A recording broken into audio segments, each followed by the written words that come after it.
Assalamualaikum warahmatullahi wabarakatuh. Selamat pagi anak-anakku semua. Bagaimana kabar kalian di rumah? Tentunya baik ya, sehat ya.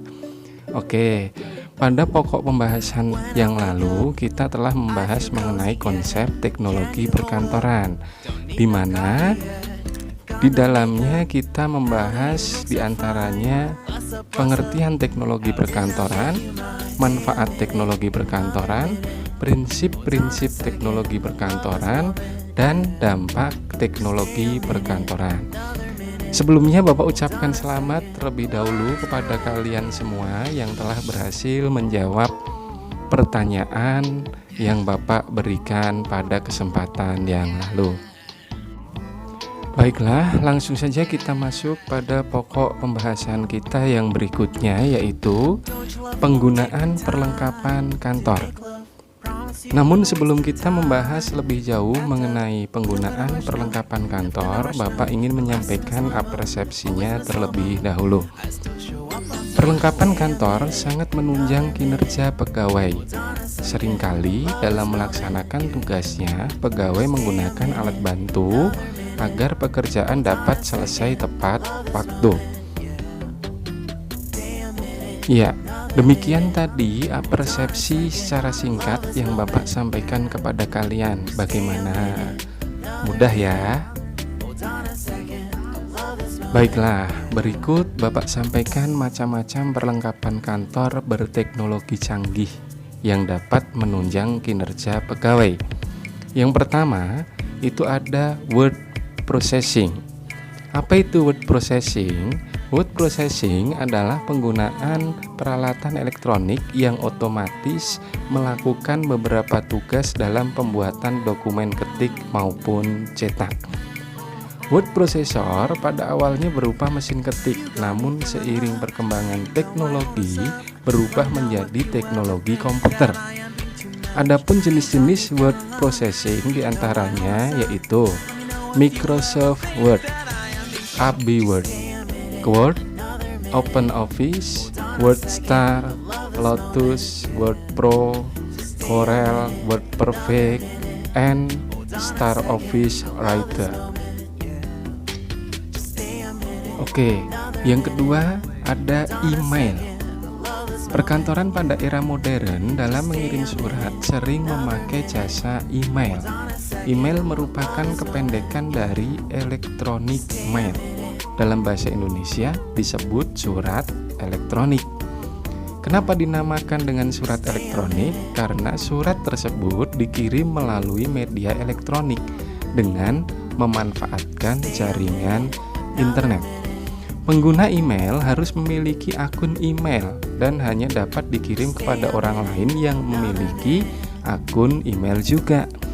Penyedia email yang terkenal diantaranya yaitu Gmail atau Google Mail dan Gmail atau Yahoo Mail. Yang ketiga yaitu voicemail. Apa itu voicemail? Voicemail mempunyai fungsi yang sama dengan electronic mail, yaitu untuk mengirim pesan. Hanya saja, pesan yang dikirim berupa pesan suara. Oleh karena itu, pengiriman voicemail hanya dapat dilakukan dengan perangkat telepon. Oke, yang berikutnya yang keempat, electronic calendaring. Kalender atau kalender elektronik adalah program kalender yang berbasis elektronik, yakni dibuat dalam perangkat elektronik seperti jaringan komputer. Kalender elektronik sangat bermanfaat bagi manajer tingkat atas yang memiliki jadwal pertemuan yang sangat padat. Adapun macam-macam elektronik kalender antara lain sebagai berikut. Yang pertama ada Google Calendar.